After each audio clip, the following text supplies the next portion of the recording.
ان للمتقین مفازا حدائق واعناب۔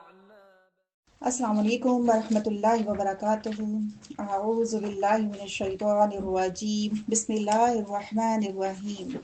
رب اشرح لی صدری ویسر لی امری واحلل عقدۃ من لسانی یفقہوا قولی۔ میری جان، میری اولاد، میری خوشیاں اس کلام پر قربان، میرے نبی صلی اللہ علیہ وآلہ وسلم پر قربان اور دین اسلام پر قربان۔ الحمدللہ، آج ایک ہم دوسری سیڑھی کی طرف ہیں۔ الحمدللہ، اللہ سبحانہ وتعالیٰ سے دعا ہے کہ بہت اچھے طریقے سے یہ پورا دورہ قرآن ہم سے کمپلیٹ کروائے اور آپ کا آنا قبول فرمائے، سننا اور سنانا قبول فرما لے۔ اچھا جی، رسول پاک صلی اللہ علیہ وآلہ وسلم نے جب مدینہ ہجرت کر لی نا، تو وہاں پر انہوں نے 16-17 مہینے تک نماز بیت المقدس کی طرف رخ کر کے پڑھی تھی۔ ٹھیک ہے، یہ اللہ ہی کا حکم ہوتا ہے، جو بھی انبیاء جو بھی عمل کرتے ہیں۔ تو آپ کو چاہت تو ضرور تھی اور آپ کے نالج میں بھی یہ بات تھی کہ آخری نبی کی یہ نشانی ہوگی کہ اس کا قبلہ خانہ کعبہ ہی ہوگا، لیکن حکمتیں بہت زیادہ تھی۔ اللہ سبحانہ وتعالیٰ نے یہاں آیات میں یہ بھی ہمیں بتایا یہاں پر کہ اللہ یہ چاہتا تھا یہ واضح کر دے کہ اب منافقین کون ہیں۔ ٹھیک ہے، یہ واضح ہو جائے کہ ڈٹ جانے والے مسلمان کون ہیں، کون آرگیومنٹ کرے گا، کون نہیں کرے گا۔ رسول پاک صلی اللہ علیہ وآلہ وسلم نے 16-17 مہینے بیت المقدس کی طرف، اور وہیں پر ہے مسجد اقصی، الحمدللہ، اس کی طرف رخ کر کے نماز پڑھی۔ جب اللہ سبحانہ وتعالیٰ نے یہ 16-17 مہینوں کے بعد یہ حکم دے دیا نا کہ اب قبلہ خانہ کعبہ ہی ہوگا، کیونکہ آخری نشانیوں میں سے ایک نشانی تھی کہ یہودیوں سے ان سے امامت لے لی جائے گی اور ہمیں چنا جائے گا، رسول پاک صلی اللہ علیہ وآلہ وسلم آخری نبی ہوں گے۔ کل بھی میں نے آپ کو بتایا تھا کہ ان سے کرسی لے لی گئی تھی جب انہوں نے اپنے دین کو پیچھے کر دیا، اپنی کتاب کو پیچھے کر دیا، اللہ سبحانہ وتعالیٰ نے ان سے کرسی لے لی تھی، وہ کرسی پھر ہمیں دی گئی۔ ٹھیک ہے، ہمیں امت بنایا گیا۔ کون سی امت بنایا گیا، یہ انشاءاللہ تعالیٰ آج کی آیات میں دیکھیں گے۔ جب قبلہ کا رخ چینج ہوا، یہ حکم آیا، تو بہت سے لوگ جو تھے انہوں نے باتیں کرنا شروع کر دی۔ یہودی پہلے تو خوش تھے کہ ہمارے والے قبلے پر آ گئے، اب جب قبلہ دوبارہ خانہ کعبہ کی طرف ہوتا ہے تو یہودیوں کو یہ تو مسئلہ بہت بڑا لگا۔ انہوں نے یہ بہت زیادہ جو ہے فتنہ پھیلایا، اور لوگوں جو نئے نئے مسلمان ہو رہے تھے ان کے بھی دلوں میں یہ بات ڈالی کہ تمہارا اب کیا ہوگا، یہ کیسا دین ہے، کبھی ادھر تو کبھی ادھر۔ ادھر جب رہتے تھے مکہ میں تو قبلہ خانہ کعبہ تھا، جب مدینہ میں آ گئے ہو تو پھر کہتے ہو بیت المقدس کی طرف رخ کر کے نماز پڑھیں گے، اب 16-17 مہینے تقریباً 1.5 سال کے بعد پھر کہہ رہے ہو کہ ہم ادھر پڑھیں گے، یہ کیسا دین ہے؟ تو کنفیوژن پیدا کی۔ ٹھیک ہو گیا، تو اللہ سبحانہ وتعالیٰ نے یہاں پر فرسٹ آیت میں بتایا کہ ان قریب بے وقوف لوگ کہیں گے کہ کس چیز نے ان کو قبلے سے پھیر دیا۔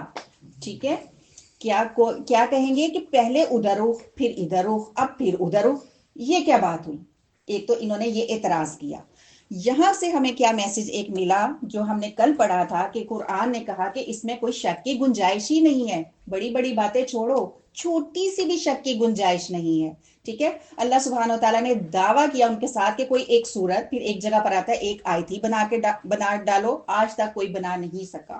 اللہ سبحانہ وتعالیٰ نے سورۃ البقرہ میں ہی یہ دعویٰ بھی کیا کہ چلو تم اپنی زندگی کی، جو تم میں زندگی کی چاہت ہے، کہو کہ ہمیں موت چاہیے، موت کی تمنا کر لو۔ آج تک کوئی یہ دعویٰ نہیں کر سکا، دعویٰ کر کے بتائیں نا کہ یہ قرآن جھوٹا ہے، نعوذ باللہ۔ ٹھیک ہے، اب اللہ نے دیکھو بیفور ٹائم کہہ دیا، یہ انہوں نے ابھی کہا نہیں تھا، ابھی انہوں نے یہ کہا نہیں کہ رخ چینج کیوں کیا، رخ چینج ہونے کا حکم آ گیا۔ بعض علماء کرام کے نزدیک ظہر کا وقت تھا، بعض کے نزدیک عصر کا ٹائم تھا۔ رسول پاک صلی اللہ علیہ وآلہ وسلم نماز پڑھ رہے تھے، نماز میں ہی یہ حکم ہوا۔ رسول پاک صلی اللہ علیہ وآلہ وسلم نے نماز میں ہی اپنے کعبے کا رخ جو ہے، خانہ کعبہ کی طرف قبلہ کا رخ جو ہے چینج کیا، اور ایک صحابی نے بھی نماز نہیں توڑی، انہوں نے بھی ویسے ہی نماز کا رخ جو ہے، اپنے قبلے کا رخ چینج کر لیا۔ کچھ صحابہ جو ہے باہر نکلتے ہیں، انہوں نے دیکھا ایک جگہ پر جو ہے صحابہ عصر کی نماز پڑھ رہے تھے، پھر انہوں نے اونچی اور بلند آواز میں کہا کہ قبلے کا رخ تو چینج ہو گیا، حکم آ گیا، اب خانہ کعبہ ہی ہمارا قبلہ ہوگا۔ نماز کے دوران ہی ان صحابہ نے بھی قبلے کا رخ، یعنی اپنی جو سمت تھی، اپنا رخ چینج کر لیا، خانہ کعبہ کی طرف اپنا رخ کر لیا تھا، اس سے کسی ایک نے بھی بحث نہیں کی تھی۔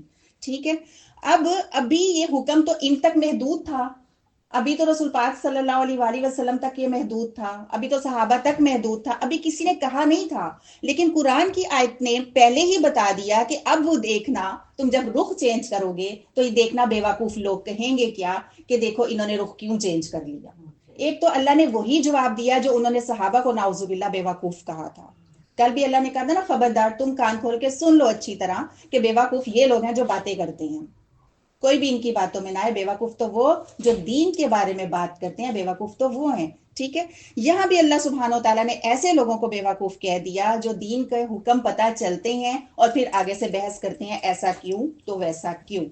پھر یہ دعویٰ آج تک اللہ یہ دعویٰ بھی اللہ کا پتہ چل گیا کہ بھئی اب ان کو جب یہ بات پتہ چلی ہوگی کہ قبلے کا رخ چینج ہو گیا، آیت کا نزول بھی ہو چکا تھا کہ اب انہوں نے یہ کہنا ہے، تو اب اس قرآن کو جھوٹا ثابت کرنے کے لیے چاہیے تو یہ تھا وہ نہ کہتے، وہ چپ رہتے کہ ہم چپ رہیں گے اور ہم بعد میں انہیں کہیں گے دیکھا ہم نے تو کہا ہی نہیں، انہوں نے رخ چینج کیا ہم نے تو کہا ہی نہیں. لیکن ایسا نہ ہو سکا، سب نے وہی بات کی جو اس قرآن میں بتائی گئی ہے کہ ان بیوقوفوں نے یہ کہنا ہے کہ رخ کیوں چینج ہوا، اور بیوقوفوں نے یہ کہا، منافقین نے بھی کہا، یہود نے بھی کہا کہ دیکھو جی رخ چینج ہو گیا.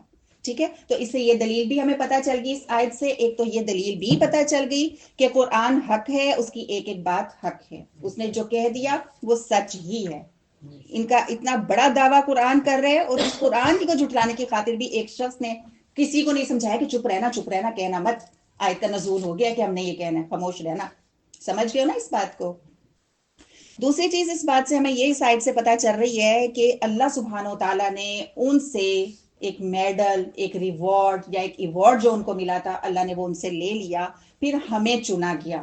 ہمیں کیوں چنا گیا یہ آپ کو نیکسٹ آیت میں پتہ چل رہا ہے کہ اللہ سبحانہ و تعالیٰ فرماتے ہیں کہ میں نے اب اس امت کو امت وسط بنا دیا، درمیانی امت بنا دیا، معتدل اعتدال والی بنا دیا. افراط اور تفریط نہیں ہے، کیونکہ یہودی جو تھے نا وہ یہ کہتے تھے کہیں پر گندگی لگ گئی ہے، مثال کے طور پہ وہ یہ کہتے تھے کہیں گندگی اگر لگ گئی ہے نا کسی کپڑے کو تو وہ کپڑے کا پیس ہی اتار دو. ہم تو دھو لیتے ہیں نا، وہ کہتے ہیں پیس ہی کاٹ کے پھینک دو. اور جو عیسائی تھے یا نصارہ تھے وہ یہ کہتے تھے نہیں کوئی مسئلہ ہی نہیں، سب کچھ جائز، جو مرضی کرو. اعتدال تو نہیں تھا نا، نہ ادھر اعتدال نہ ادھر اعتدال. تو اللہ سبحانہ و تعالیٰ نے ہمیں پھر چنا کہ اعتدال والی تم امت ہو، تم بتاؤ کہ کیا کرنا ہوتا ہے اس موقع پہ. ٹھیک ہے، اور ایک بات یہ کہ جو خانہ کعبہ ہے وہ بھی ساری زمین جو اللہ نے بنائی ہے نا اس میں درمیان میں ہے، وسط میں ہے. تو اللہ نے پھر اس امت کو بھی درمیان والا بنا دیا. رسول پاک صلی اللہ علیہ وآلہ وسلم آخری نبی ہیں، اور اللہ سبحانہ و تعالیٰ نے ان کو کیسے بنا دیا امت وسط سے اگر ہم سمجھے تو کہ پہلے جتنے بھی انبیاء پیغامات دیتے رہے تھے اور اب آخر میں کیا پیغام تھا، اب آپ لنک ہیں، آپ نے آگے دین پہنچانا ہے. جو دین آج ہم تک پہنچا اسی نبی کے ذریعے پہنچا. اور پھر اس لفظ کو ہم واسطہ سے لیں تو اب ہم بھی واسطہ ہیں. ایک تو رسول پاک صلی اللہ علیہ وآلہ وسلم اس دین کو پہنچانے کا واسطہ بن گئے، اور اس کے بعد آج ہم واسطہ ہیں. ہم کیسے ہیں کہ ہم نے اپنے بڑوں کو بھی سمجھانا ہے اور بعد میں بچوں کو بھی سمجھانا ہے، اور سارے ادھر ادھر ہمسایوں میں، دوستوں میں، فیملیز میں ہر ایک کو سمجھانا ہے. یہ بھی ہو گیا. پھر درمیان سے اگر لیں کہ ہم درمیان والے کیسے ہیں، تو ہم بڑوں سے، جو ہمارے بڑے بزرگ ہیں اور جو ہمارے بچے ہیں، ہماری نسلیں، تو ہم ان دونوں کے درمیان میں ہیں. ٹھیک ہے، تو ہم نے ان کو بھی سمجھانا ہے اور ان کو بھی سمجھانا ہے.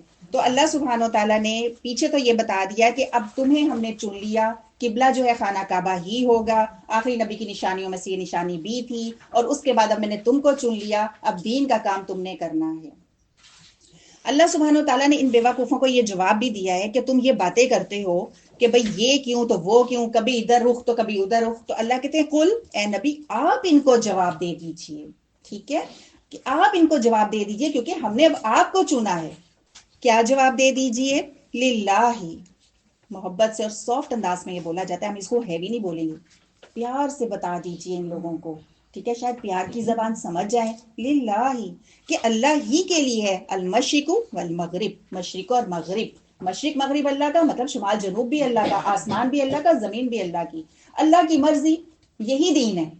یہی دین ہے کہ سحری کے وقت اللہ کہتے کھا لو، سائرن بج گیا، ٹائم ہو گیا، چھوڑ دو. یہی دین ہے. مغرب کی نماز ہوئی، ٹھیک ہے، ابھی اذان ہوئی نہیں ہے لیکن اناؤنسمنٹ آ گئی، ٹائم شروع ہو گیا، تو اللہ کہتے کھا لو. یہی دین ہے. اللہ نے کہا کہ فیس کور کر لو، یہی دین ہے. مردوں کو کہا داڑیاں سجا لو، یہی دین ہے. اللہ نے کہا قبلہ خانہ کعبہ، نبی نے وہیں پر جب مکہ میں تھے نماز پڑھی ہے، تو یہی دین تھا. یہاں پر آ کر بیت المقدس کی طرف رخ ہوا تو یہی دین تھا. اب اللہ نے کہا پھر اس طرف منہ کر لو، وہی رخ ہوگا، یہی دین ہے. تو آج بھی ایسے بیوقوف آج بھی موجود ہیں جو آپ جب آپ ان سے کوئی بھی بات کریں گے نا، ان کا مسئلہ کیا تھا کہ پہلے ایسے کیوں، یہ مسئلہ ہے نا کہ پہلے ایسے کیوں. تو آج بھی آپ کو ایسے بیوقوف مل جائیں گے کہ پہلے ایسے کیوں. پہلے تم بھی تو درباروں میں جاتی تھی، پہلے تم بھی تو کل اور چہلم پر ہوتی تھی، پہلے تم بھی تو سورہ یاسین پڑھاتی تھی، تم بھی تو آیت الکرسی پڑھاتی تھی، آیت کریمہ پڑھاتی تھی، تم بھی تو پہلے حجاب نہیں نہ کرتی تھی. پہلے میں اٹک گئے نا لوگ آج بھی. تو پتہ چل گیا پھر بیوقوف کون. تو ہم نے کیا کوشش کرنی ہے، جو حکم پتہ چلے اسی وقت کر ڈالو، کیونکہ یہی دین ہے. جب پتہ چلے کر ڈالو. اللہ کہتے ہیں ہم ہدایت دیتے ہیں جسے ہم چاہتے ہیں سیدھے راستے کی طرف. جس کو طلب ہوگی اللہ کہتے ہیں ہم اس کو سیدھی راہ پر لگا دیں گے. ٹھیک ہے. اور پھر اللہ سبحانہ و تعالیٰ خود چن لیتے ہیں انہیں. ہدایت علم تو آ گیا تھا، پھر ہدایت توفیق بھی دے دیتے ہیں کس کی طرف، جو سیدھا راستہ ہے، مستقیم، فکسڈ. قوم بھی اسی سے ہے، نسب، استقامت، سب میننگ اس میں آئیں گے. ایسا راستہ جو بلندی کی طرف لے جائے، یہ ایسا راستہ ہے، جنت کی طرف لے جانے والا راستہ ہے. اس کے بعد دیکھو آیت ہے آیت 43. اس میں اللہ سبحانہ و تعالیٰ بڑا ہی خوبصورت پیغام دیتے ہیں اور بڑی زبردست تسلی صحابہ کو تو دی گئی ہے، لیکن ہماری شاید نیندیں اڑ جائیں اس آیت کو سن کر. صحابہ کی تو نہیں اڑی تھی، وہ تو خوش ہو گئے ہوں گے. کنفیوژن پیدا کر دی گئی کہ بھئی پہلی نمازوں کا کیا ہوا. ہم تو 16-17 مہینے بیت المقدس کی طرف نماز جو ہے پڑھتے رہے رخ کر کے، اب بنے گا کیا. کنفیوژن پیدا ہو گئی نا کہ وہ نمازیں تو ہو گئی ضائع. ٹھیک ہے. تو اللہ سبحانہ وتعالیٰ نے آیت کا نزول فرمایا. آیت 43 کا لاسٹ پارٹ تقریباً دیکھ لو. اللہ کہتے ہیں اور نہیں اللہ ضائع کرے گا ایمان تمہارا. نہیں سے بات شروع کر رہے ہیں اللہ کہ نہیں ضائع ہوئی تمہاری نمازیں. ٹھیک ہے. وہ بھی اللہ کا حکم تھا، یہ بھی اللہ کا حکم تھا. ایک بات. اب دوسری بات آنکھیں کھولنے کی کیا ہے، جو میں نے کہا ہماری نیندیں اڑیں گی. صحابہ تو خوش ہو گئے ہوں گے نا کہ اچھا نماز ضائع نہیں ہوئی، شکر اللہ کا. ٹھیک ہے نا، الحمدللہ. ہماری نیندیں کیسے اڑیں گی جناب کہ اللہ نے یہ نہیں کہا کہ تمہاری نمازیں ضائع نہیں ہوئی، اللہ نے کہا تمہارا ایمان ضائع نہیں ہوا. کتنا تعلق ہے ایمان کا نماز کے ساتھ، یہاں سے یہ پتا چلتا ہے. تو رسول پاک صلی اللہ علیہ وآلہ وسلم نے صحابی رسول کو کہا تھا تمہارے ٹکڑے کر دیے جائیں، تمہیں جلا دیا جائے، تم نے اللہ کے ساتھ کسی کو شریک نہیں کرنا. دوسری بات کیا ہے، اور فرض نماز نہیں چھوڑنی. ٹھیک ہے. اور کیا کہتے ہیں رسول پاک صلی اللہ علیہ وآلہ وسلم، ان کا پیغام یہ بھی ہے کہ کفر اور ایمان، شرک اور اسلام کے درمیان فرق ہی نماز ہے. اور قرآن پاک میں بھی ایک جگہ آتا ہے نماز قائم کرو اور مشرکین میں سے مت ہو جانا. یہ اللہ کسے کہہ رہے ہیں؟ مسلمانوں کو. کافر تھوڑی ہی جو تھے وہ نماز پڑھ رہے تھے. اللہ کہہ رہے ہیں نماز قائم کرو اور مشرکین میں سے مت ہو جانا، شرک مت کر ڈالنا. تو میں نے آپ سے کل کہا تھا کہ بہت سے شرک ایسے ہیں جو ہمیں پتہ بھی نہیں ہم کر رہے ہیں. اس کا مطلب نماز چھوڑ دی ہم نے تو کتنا بڑا شرک کیا. اور آپ کو آج کی آیت نے ہی بتا دیا کہ اللہ نے یہ کہا ہی نہیں کہ بھائی تمہاری نمازیں ضائع نہیں ہوئی، اللہ نے کہا تمہارا ایمان ضائع نہیں ہوا. کتنی بڑی بات اور کتنا بڑا میسج ہے نا، نیند اڑانے والا. رسول پاک صلی اللہ علیہ وآلہ وسلم کو بھی دکھایا گیا تھا کہ ایک فرشتہ تھا اور ایک شخص لیٹا ہوا تھا، وہ اوپر اس کے سر کے اوپر بڑا سا پتھر مار رہا تھا. ٹھیک ہے. اب وہ جو پتھر مارا جاتا تو جو سر تھا وہ بالکل فلیٹ ہو جاتا، بالکل کچلا جاتا. پھر وہ پتھر دور گر جاتا، لڑکتا ہوا دور چلا جاتا. تو وہ جاتا فرشتہ جا کے پھر اٹھاتا، پھر مارتا. تو حضرت جبریل کیا کہتے ہیں؟ حضرت جبریل نے رسول پاک صلی اللہ علیہ وآلہ وسلم کو یہی بتایا تھا کہ یہ نماز کے ٹائم سو جاتا ہے. جو نماز نہیں پڑھتا نا، اس نے تو جب مرضی سو جانا ہے نا، اسے کیا کب اذان ہوئی کیا نہیں، اسے جب مرضی بازار بھی چلے جانا ہے، جب مرضی مال پہ بھی چلے جانا ہے، اسے کیا، نماز تھوڑی پڑھنی ہے. اور اس نے اور حضرت جبریل علیہ السلام نے یہ بھی بتایا کہ قرآن پڑھ کر اس نے بھلا دیا تھا. میسج سنے تھے، چلو ایک ہی دفعہ کلاس اٹینڈ کی تھی تو پھر بھول ہی گئے کہ کلاس میں جانا بھی ہے. توحید کے بعد جو ہے نا نماز اہم رکن ہے. بہت سے لوگوں سے ہم بات کرتے ہیں بھئی آپ نماز کیوں نہیں پڑھے، چھوٹے بچوں والی خاص طور پہ. وہ کہتی ہیں کپڑے پاک نہیں ہیں. عام لفظ ہے، سب کو پتا ہوگا، میں نہیں کہہ رہی، سب کو پتا ہے کپڑے پاک نہیں ہے. تو بھئی آپ کیسے مسلمان ہیں کہ آپ کے کپڑے پاک نہیں اور آپ ناپاک ہیں؟ آپ نے تو ناپاکی سے لوگوں کو نکالنا ہے، آپ خود ہی ناپاک ہیں. یہ ہیں ہم کتنے بڑے مجرم. صحابہ کرام جو ہے نا وہ کسی کو کفر کے فتوے نہیں دیتے تھے کہ تم بھی کافر، تم بھی کافر، تم بھی کافر. لیکن جو نماز نہیں پڑھتا تھا نا وہ کہتے تھے اس نے کفر کر دیا. اور مسلمانوں کے بارے میں آتا ہے کہ ان سے جو بیمار بہت ہو جاتا تھا اور ان سے چلا نہیں جا رہا ہوتا تھا، وہ ایسے چلتا تھا جیسے دو لوگوں کے سہارے پر مسجد آئے، ایک ہاتھ ادھر ڈال کے دو لوگ اس کو لے کر آ رہے ہیں مسجد، تو وہ آتا تھا کیوں؟ تاکہ کوئی اسے کافر نہ کہہ دے۔ منافقین نے بھی نماز پڑھی ہے، کیوں؟ تاکہ انہیں پتہ نہ چلے کہ ہم کافر ہیں، یہودیوں کے ساتھ ملے ہوئے ہیں، اس لیے نماز پڑھی تھی۔ اور ہم دیکھ لو، کوئی 3 نمازوں والے یہاں بیٹھے ہوں گے ماشاءاللہ سے، کوئی 1 نماز والا ہوگا، 5 نمازوں والے شاید کم ہی ہوں گے۔ تو 5 نمازوں کو اگر تو فوکس کرنا چاہتے ہو، پکا ہونا چاہتے ہو، ایک تو یہ کہ اس کتاب سے جڑو، یہ ڈیلی کی ڈوز لو، اپنے ساتھی ایسے بناؤ جو 5 وقت کا نمازی ہو، ان چیزوں کو آپ لوگ دیکھ کر چلو تاکہ سیدھی راہ پر آپ لوگ چل سکو۔ تو وہ کہتے ہیں اسکالر کہ جو نمازیں نہیں پڑھتا، 4 پڑھ لی، 3 پڑھ لی، 1 پڑھ لی، چلو جی کبھی کبھی جو ہے نا وظیفے بھی یاد آ گئے تو نفل بھی شروع ہو گئے، کیونکہ اللہ نے جو چاہتے تھے آپ کی دعا جو سن لی تھی، ٹھیک ہے، تو اس کا تو ایمان ہے خطرے میں، وہ کہتا ہے وہ اپنی خیر منائے، جو نمازیں ضائع کرتا ہے وہ اپنی خیر منائے۔ اب یہ حکم کس کا ہے مجھے پلیز یہ بتا دو، کیا میں کہہ رہی ہوں؟ اللہ کا۔ اللہ نے اس آیات میں شروع میں ہی کہہ دیا کہ اے نبی آپ ان سب کو بتا دیجئے کہ للہ ہی، اللہ ہی ہے، مشرق کا اور مغرب کا، اس کا جو حکم مانو گے یہی دین ہے۔ مت سوچو دین کیا دین کیا دین کیا، جو حکم پتا چلتا ہے مر مٹو اس حکم پر۔ نیکسٹ آیت ہے آیت 44، اس میں دیکھو رسول پاک صلی اللہ علیہ وآلہ وسلم کو کیونکہ پتا تھا کہ قبلہ جو ہے میرا چینج ہوگا، لیکن ان کو انتظار تھا کب چینج ہوگا نا، اتنے مہینے گزرتے جا رہے ہیں، دن گزرتے جا رہے ہیں، ٹائم گزرتا جا رہا ہے، تو وہ بار بار اپنا چہرہ آسمان کی طرف دیکھتے تھے۔ بعض دفعہ ایسا ہوتا ہے کہ ہمیں پریشانی ہوتی ہے، ہم کسی سے کچھ نہیں کہہ سکتے، تو ہماری نظر کدھر جاتی ہے؟ الحمدللہ فطرت پر ہیں ہم، ہے نا۔ اور جن کی نہیں جاتی، جن کی فون پہ جاتی ہے، اس کو کہانی سنا دوں، اور فلاں میرے ساتھ فلاں بول کے چلی گئی، فلاں ہو گیا، یہی لیڈیز میں بات ہے نا۔ یا کوئی بھی مشکل کہ اچھا چلو میں دربار پہ چل جاتی ہوں، فلانے کا اس کا پانی پی لو، اس کا دھاگا پہن لو، ٹھیک ہے نا۔ جس کی نہیں جاتی وہ بھی پھر اپنی خیر منائے، وہ ہم اس سے بہتر وہ چونٹی ہے جو حضرت سلیمان علیہ السلام نے دیکھی تھی کہ آؤ نماز پڑھتے ہیں جا کر، تو چونٹی کو دیکھا کہ وہ اوپر آسمان کی طرف اللہ سے دعائیں کر رہی تھی، اس کو بھی پتا تھا عرش پر ہے اللہ۔ ابھی کچھ دن پہلے میں نے ایک چھوٹا سا کاکروچ دیکھا، کتنی کراہت محسوس ہوتی ہے نا، وہ بھی اوپر دیکھ رہا تھا، اور میں کہتی دیکھو یہ کیوں اوپر دیکھ رہا ہے، اس کو بھی پتا ہے اللہ اوپر ہے۔